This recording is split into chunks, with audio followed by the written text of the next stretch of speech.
Hello बच्चों। आज अपना जो चैप्टर सेकंड का इम्पोर्टेंट और बहुत ही बढ़िया टॉपिक है समरूप आवेशित गोलीय कोश मतलब खोखला गोला के कारण विद्युत क्षेत्र की गणना। खोखला गोला अगर मैं एक चीज ले आऊं, देखो जैसे ये मान लो हमारे पास ये स्पेरिकल शेल है, मतलब खोखला गोला है, मतलब क्या है, अंदर से तो खाली है। अब ये जो होल दिख रहे हैं इसको आप नेगलेक्ट कर दो, मतलब भूल जाओ, ये समझ लो ये भरा हुआ एरिया पूरा का पूरा, पर अंदर से क्या है, खाली, जैसे प्लास्टिक की बॉल होती है हमारे पास। ठीक है। अब वो कहता है कि मान लिया इसकी त्रिज्या कितनी है, आर है, और इस पर क्यू आवेश दे दिया, तो आवेश क्यू दे दिया तो वो कहाँ आ जाएगा, इसकी सतह पे आ जाएगा। कहाँ पे आ जाएगा, इसकी सतह पर। और इसके कारण हमें कुछ बिंदु हैं, वहां पे हमें क्या ज्ञात करनी है, विद्युत क्षेत्र की तीव्रता। बिंदु कहाँ हो सकता है, वो इससे बाहर, गोले से बाहर हो सकता है, गोले की सतह पे हो सकता है, गोले के अंदर हो सकता है, गोले के केंद्र पर हो सकता है। चार स्थितियां होंगी। अब गोले के बाहर यहाँ पे, इधर उधर पीछे कहीं पे भी हो, उन स्थितियों पे ज्ञात करेंगे। गोले की सतह चाहे कहीं पे भी हो वहां पे ज्ञात करेंगे। अंदर भी किसी बिंदु पर हो हम वहां ज्ञात करेंगे। और केंद्र बिंदु तो आपको पता ही है। तो मान लिया कि हमारे पास एक चालक गोला है, खोखला है। कैसा है, खोखला गोला है। और इस खोखले गोले की त्रिज्या जो है वो कितनी है, कैपिटल आर है। और हमने इसको समान रूप से क्या कर दिया, आवेश दे दिया। कितना, क्यू आवेश दे दिया। इसका मतलब इस खोखले गोले पर कुल आवेश का मान कितना हो गया, क्यू के बराबर हो गया। Summation Q is equal to Q.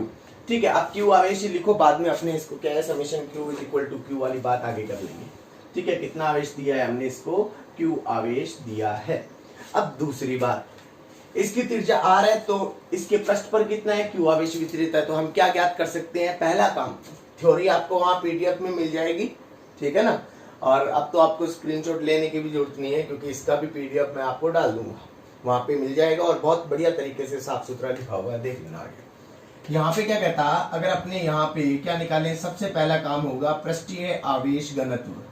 पृष्ठीय आवेश घनत्व जो हमने पढ़ा था पिछले लेक्चर में, वो होता है सिग्मा बराबर क्यू अपॉन एस, मतलब एकांक क्षेत्रफल पर उपस्थित आवेश की मात्रा क्या कहलाती है, पृष्ठीय आवेश घनत्व।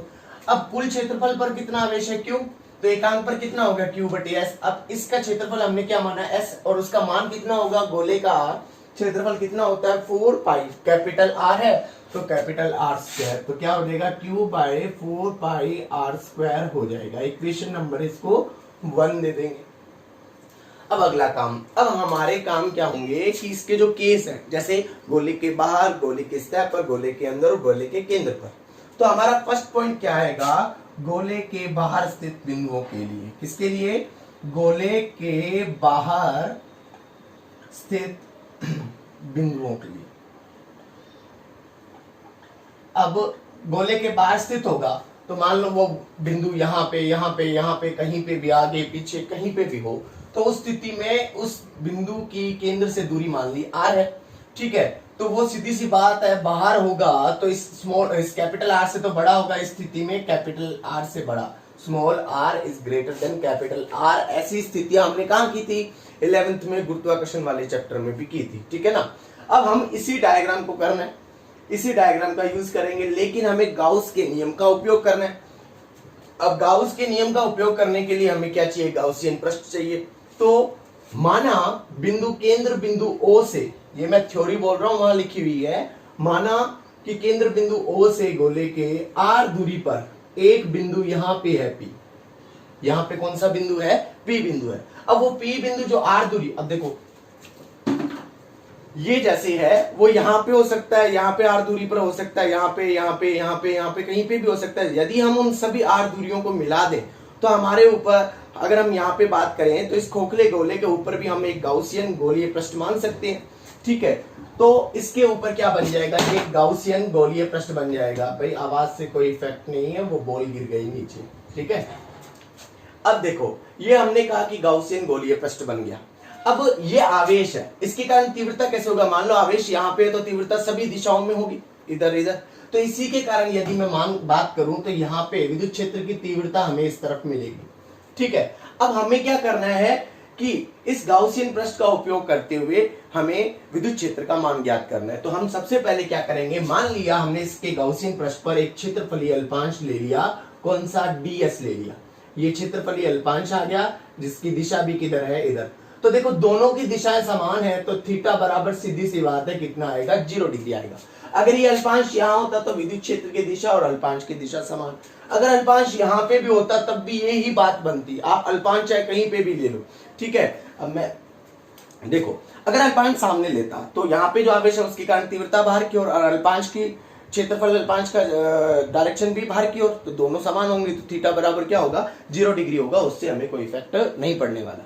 अब हमारा अगला काम शुरू होगा, गाउस का नियम उपयोग करना है। बहुत आसान चीज है, ध्यान से देखना। क्या कहता, गाउस के नियम से, according to Gauss law, Gauss के नियम से हमने क्या पढ़ा, देखो इन integration E D S cos theta पूरे पृष्ठ के लिए इज इक्वल टू क्या होगा, summation Q upon epsilon naught. ये गाउस का नियम होता है। इसको चाहे इक्वेशन दो चाहे ना दो, चलो नहीं देते, ठीक है।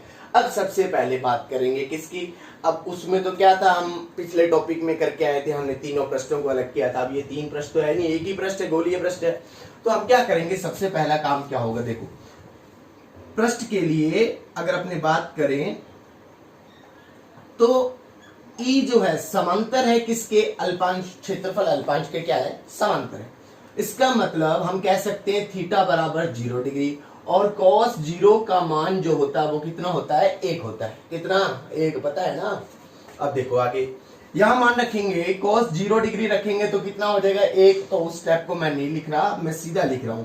विद्युत क्षेत्र तो क्या है, एक समान है, मतलब परिमाण में समान है, क्योंकि क्या है भाई, क्या भी एक समान क्यू आवेश लिया वो ले ही रखा है। दूसरी बात, समाकलन में कुल पृष्ठ क्या आ जाएगा, ds। इधर बात करेंगे summation Q upon epsilon not. अब इस स्टेप को आगे कैसे सोल्व करना है वो देखो, रफ कर दूं, ऊपर वाला स्क्रीनशॉट लेना है तो ले लो, नहीं तो पीडीएफ में नोट्स मिल जाएगा। आप कहीं को पीडीएफ नहीं मिलेगा तो बता चुका हूँ, डिस्क्रिप्शन में होता है, फिर भी मैसेज करते हैं। तो आप एक चीज याद रखो कि मैं डिस्क्रिप्शन में डालता हूँ, अगर मान लो आपको नहीं मिला, फायदा ये होता है पीडीएफ का थ्योरी मिल जाएगी आपको वहां से। यहाँ पे तो मैं थ्योरी बोल देता हूँ, फिर आपको ध्यान से सुन सुन के लिखना पड़ता है, इससे फायदा वो रहता है। अब इधर मैं रफ कर रहा हूँ। अब देखो चूंकि समीशन क्यू जो है वो कुल आवेश क्यू के मान है। अब देखो सीधी सी बात है, पूरे पृष्ठ जो गाउसियन पृष्ठ के अंदर आवेश कितना आ रहा है, टोटल क्यू आ रहा है, और वो किसके इक्वल होगा, समीशन क्यू के इक्वल होगा। और पूरे पृष्ठ का क्षेत्रफल कितना होगा, गाउसियन पृष्ठ का 4 पाई आर स्क्वायर होगा, छोटा R square, small R square. क्यों, क्योंकि हम गाउसियन पृष्ठ का क्षेत्रफल ले रहे हैं। तो देखो क्या बना हमारे पास, यहां तो हम लिखेंगे E और into 4 pi R square is equal to, इधर लिख देंगे Q बटा एप्सिलॉन नॉट। ठीक है। अब देखो हम इस स्टेप को कैसे करेंगे, E इज इक्वल टू, हाँ एक चीज और, आप यहाँ पे E के यहाँ पे आप लिख सकते हो आउट, मतलब बाहर की ओर। पॉइंट कहां पे है, बाहर। Q अपॉन 4 पाई का तो 4 पाई, एप्सिलॉन नॉट को इसके साथ लिख के आर स्क्वायर लिख दिया। ठीक है, ये इधर क्रॉस मल्टीप्लाई होके इधर चला गया। ठीक है, अब देखो आगे, क्योंकि हम जानते हैं, since we know that k is equal to 1 upon 4 pi epsilon not, it means 1 बटा 4 पाई एप्सिलॉन नॉट होगा, वो k से डिनोट हो जाएगा। देन आउटर पे E आउट पे क्या हो जाएगी, k Q by R square हो जाएगा। ये हमारे पास क्या आ गया, बाहर स्थित बिंदुओं के लिए विद्युत क्षेत्र का मान आ गया। अब इसको आप इसको सदिश रूप में भी लिख सकते हैं, E आउटर में हम लिख सकते हैं k Q by R square dot R cap, मतलब विद्युत क्षेत्र की दिशा जहां पे जो ये दूरी की दिशा विस्थापन है जो उसकी दिशा में होगा।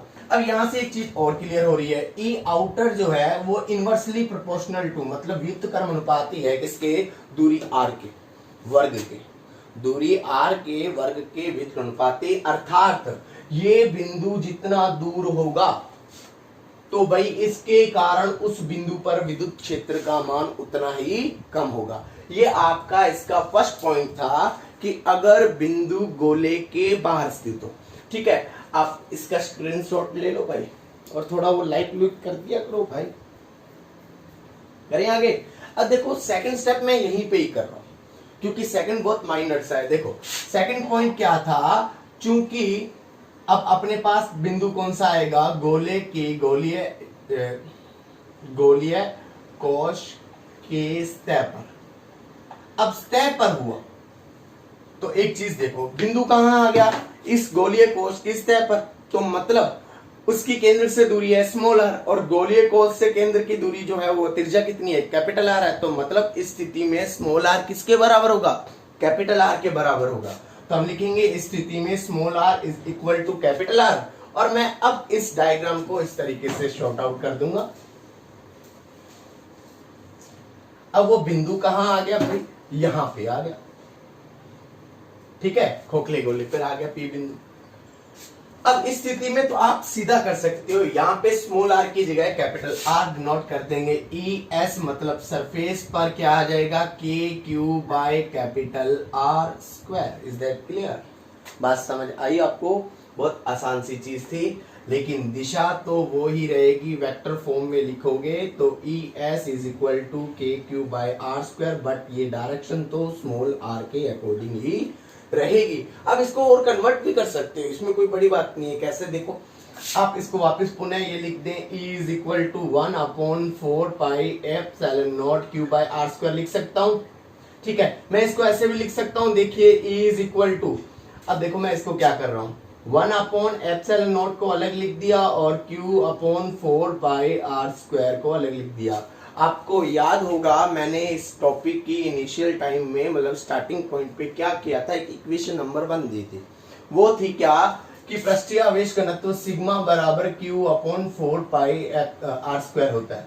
तो मतलब Q/4 पाई आर स्क्वायर को मैं सिग्मा डिनोट कर दूं, तो इस स्थिति में सरफेस पर जो विद्युत क्षेत्र का मान होगा तीव्रता का, वो सिग्मा/एप्सिलॉन नॉट भी होगा। और याद होगा मैंने पिछले लेक्चर हिंदी मीडियम वाले में बताया था कि किसी चालक पृष्ठ अनंत विस्तार की चालक पट्टिका के कारण विद्युत क्षेत्र का मान सिग्मा/एप्सिलॉन नॉट होता है। तो ये आप नोट कर सकते हो, है ना। तो ये तो एक्स्ट्रा में आपको वैसे ही बता दिया भाई। अब अपना पॉइंट आएगा, अंदर आएंगे, मतलब खोखले गोले के अंदर किसी भी पॉइंट पर, सतह पे नहीं है, बाहर नहीं है, अंदर, और केंद्र पे भी नहीं ले रहे, अभी केंद्र वाला 4th पॉइंट बनाएंगे भाई, ऐसे थोड़ी काम चलेगा। अब मैं इसको रफ कर दूं, ये आपके लिए नई चीज है, एक्स्ट्रा है, ये आप चाहे तो स्क्रीनशॉट और पीडीएफ में मैंने क्या रखा है, ठीक है। अब देखिए आगे, अब हमारा पॉइंट आता है कि खोखले गोले के अंदर स्थित, तो भाई डायग्राम थोड़ा बड़ा करके फिर कर देंगे, है ना। तो देखिए आप, अगर हम खोखले गोले के अंदर चले जाएं, 3rd पॉइंट हमारे पास आएगा खोखले गोले के अंदर, गोलीय कोश लिख दो, खोखला गोला लिख दो, एक ही बात है, के अंदर। तो इस स्थिति में स्मॉल आर का मान उस खोखले गोले के त्रिज्या से तो कम ही होगा। अब ये मान लिया हमारे पास एक खोखला गोला है भाई, ठीक है क्या, केंद्र बिंदु O ले लिया और इसकी त्रिज्या हमने कितनी बोली भाई, कैपिटल आर। अब बिंदु मान लिया यहाँ पे है, स्मॉल आर दूरी पर P बिंदु है। अब खोखले गोले के अंदर हमने एक गाउसियन पृष्ठ बना लिया, गाउसियन पृष्ठ बना लिया, तरीका वही करना है हमको, सिस्टम वही अप्लाई करना है, क्योंकि गाउस का नियम तो हमें लिखना है भाई। तो हम लिखेंगे कि गाउस के नियम से क्या होता है, integration E D S cos theta is equal to भाई क्या आएगा, summation Q upon epsilon not, ठीक है। अब यहां पर बात तो वही है कि थीटा तो 0 डिग्री बात होगी, कि भाई थीटा तो क्या है, 0 डिग्री है। हमने लिख दिया E और इंटीग्रेशन डी एस लिख दिया और इधर लिख दिया summation Q upon epsilon not, ठीक है। अब देखो आपको पता है कि गाउस का नियम कहता है कि समीशन क्यू मतलब कुल आवेश कौन सा होना चाहिए, गाउसियन पृष्ठ से परिबद्ध, मतलब उसके अंदर या उससे जुड़ा हुआ। अब ये बताओ, ये आवेश क्या इस छोटे गोले के अंदर आया, नहीं आया। तो इसका मतलब इस खोखले ये जो हमने गोलीय कोश गाउसियन पृष्ठ लिया है, इसमें समीशन क्यू का मान तो क्या है, 0 है, क्योंकि आवेश तो बाहर है। तो हम लिखेंगे सबसे पहले कि since summation Q is equal to 0, E को तो ई लिख दो, और इसका कुल पृष्ठीय क्षेत्रफल तो हो गया 4 पाई आर स्क्वायर, और इधर क्या आ गया 0। अब चूंकि क्षेत्रफल तो 0 होने से रहा, क्योंकि हमने पृष्ठ माना है, इसका मतलब होगा क्या, ई इंटरनल पॉइंट मतलब आंतरिक बिंदु पर क्या हो जाएगा, 0 हो जाएगा भाई, क्या हो जाएगा, 0। बहुत आसान सी चीज थी, कि भाई गाउसियन पृष्ठ में कोई आवेश ही नहीं आएगा तो हम समीशन क्यू तो जीरो लेंगे, और समीशन क्यू जीरो लेंगे तो पृष्ठीय क्षेत्रफल तो शून्य होने से रहा, तो होगा क्या, इंटरनल वाला सिस्टम जीरो हो जाएगा। बहुत आसान सा टॉपिक था। अब अगला काम शुरू करेंगे। क्या आएगा भाई, चौथा पॉइंट, केंद्र पर। केंद्र पर तो सीधी सी बात है, देखो केंद्र पर, खोखले गोले के केंद्र पर अगर बात करूं तो small r is equal to zero. भाई हमारे पास सूत्र क्या था, हमने फर्स्ट पॉइंट किया था, क्योंकि हम जानते हैं कि E इज इक्वल टू, यहां से वैसे बात कर लो, E is equal to K Q by R square लिख दो, और फिर स्टेप पे क्या था। अब भाई यहां हम करके आए हैं, जैसे यहां से लो चाहे कौन से स्टेप से लो, जब केंद्र पे ही आ जाएगा तो r का मान तो शून्य हो जाएगा। क्या हो जाएगा, r का मान शून्य हो जाएगा। अब जब r का मान शून्य हो जाएगा तो देखो क्या हो जाएगा भाई, पहली बात गॉसियन पृष्ठ नहीं बनेंगे हमारे लिए, दूसरी बात खोखले गोले के अंदर आवेश फिर नहीं आएगा। अब आवेश नहीं आएगा, जो हम गॉसियन पृष्ठ फॉर एग्जांपल केंद्र पर लिया है, गॉसियन पृष्ठ क्या है, त्रिज्या जीरो है। अब उसके अंदर कोई आवेश नहीं आया, अब आवेश ही नहीं आएगा तो हमने इस स्टेप में किया, जब आवेश आएगा नहीं तो हम क्या कहेंगे, सीधा कह सकते हैं कि ई केंद्र पर क्या होता है भाई, जीरो होता है। हो सकता है बुक में ये वाला स्टेप ना हो, ठीक है, 3 स्टेप। चौथा मैंने बता दिया भाई, क्या है भाई, क्योंकि small r is equal to zero हो जाएगा तो विद्युत क्षेत्र की तीव्रता बिंदु केंद्र पे ही है और आवेश अंदर आया नहीं, ठीक है ना। अभी हम वो भी निकाले। इसका मतलब एक चीज क्लियर हो गई कि किसी भी खोखले गोले के अंदर, किसी भी आवेशित समरूप आवेशित खोखले गोले के अंदर विद्युत क्षेत्र की तीव्रता का मान शून्य होता है। क्या होता है भाई, शून्य। खोखला है, ठीक है ना, गोलीय कोश कैसा है, खोखला, चाहे वो यहाँ पे केंद्र पर कहीं पे भी हो भाई, क्या रहेगा, शून्य रहेगा, ठीक है। अब ये आपका टॉपिक था, और इस टॉपिक में लास्ट पॉइंट जो आता है वो हमेशा कई बार क्या करता है, लास्ट से लास्ट ईयर पेपर में आया था 12वीं में, टॉपिक पूछ के लास्ट में उसने कह दिया कि आलेख भी बनाइए।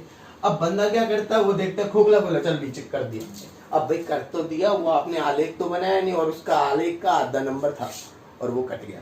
वो आधा नंबर जो है ना 100 में से कम हो जाते हैं धीरे धीरे। अब अगला काम, हमने देखा कि हमें आलेख बनाना है किसके मध्य, E व R के मध्य है। अब E व R के मध्य आलेख बनाएंगे हमने, भाई ये कर दिया कार्यक्रम शुरू। ये लो भाई, ठीक है, ये स्मॉल r है, ये जीरो है, और इधर E की डायरेक्शन है। हम 3 पॉइंट ले रहे हैं। सबसे पहला पॉइंट ये ले लो कि ये है स्टेप वाला बिंदु, small r is equal to capital R। यहाँ पे कौन सा बिंदु, स्मॉल r कैपिटल R से कम है, और यहाँ पे स्मॉल r कैपिटल R से ज्यादा है। सबसे पहले शुरुआत करो पृष्ठ पर। हमने कहा कि पृष्ठ पर अधिकतम मान होता है ये, ठीक है भाई, ये पृष्ठ पर अधिकतम मान हमने कहा कि E किस पे है, सरफेस पर है, और इसका मान k Q by R square है। अब भाई ये इस पृष्ठ के लिए है, इस बिंदु के लिए यहाँ पे कुछ नहीं है। अब यहाँ पे कुछ नहीं है क्योंकि अंदर क्या है, शून्य है। अब केंद्र से लेके पृष्ठ तक आओगे तो पृष्ठ से पहले तो इसका मान क्या है, जीरो है। क्या है, जीरो। लेकिन अगर हम पृष्ठ से बाहर जाते हैं तो हमने किया था E outer inversely proportional to R square, मतलब व्युत्क्रम अनुपाती।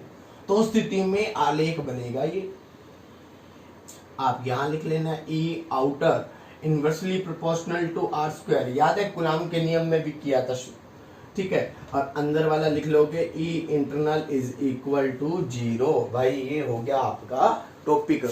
अब इस तरीके से बात करें तो हमारे पास एक आएगा कौन सा, खोखला गोला आ गया। अब हमारे पास आएगा कुचालक गोला अगले लेक्चर में। कुचालक गोले में 3rd पॉइंट जो है वो बहुत ही आसान और बहुत ही अच्छा है। सेम वही है, गुरुत्वाकर्षण में हमने जब पृथ्वी के वो बिंदु लिए थे, याद होगा, पृथ्वी से सतह से h ऊंचाई पर पृथ्वी की सतह पर, और तीसरा पॉइंट लिया था पृथ्वी की सतह से हम गहराई में जाते हैं। बिल्कुल उसी तरीके से हमने वहां पे द्रव्यमान की बात की थी, तो यहाँ पे हम आवेश की बात कर लेंगे। सिर्फ इतना ही कार्यक्रम है, ठीक है ना। हमें PDF मिल जाएंगे आपको, ठीक है। और टॉपिक मैंने खोखला गोला करवा दिया हिंदी में वालों को, और इंग्लिश मीडियम वालों का नेक्स्ट टॉपिक डाल देंगे, ठीक है। तो गुड बाय।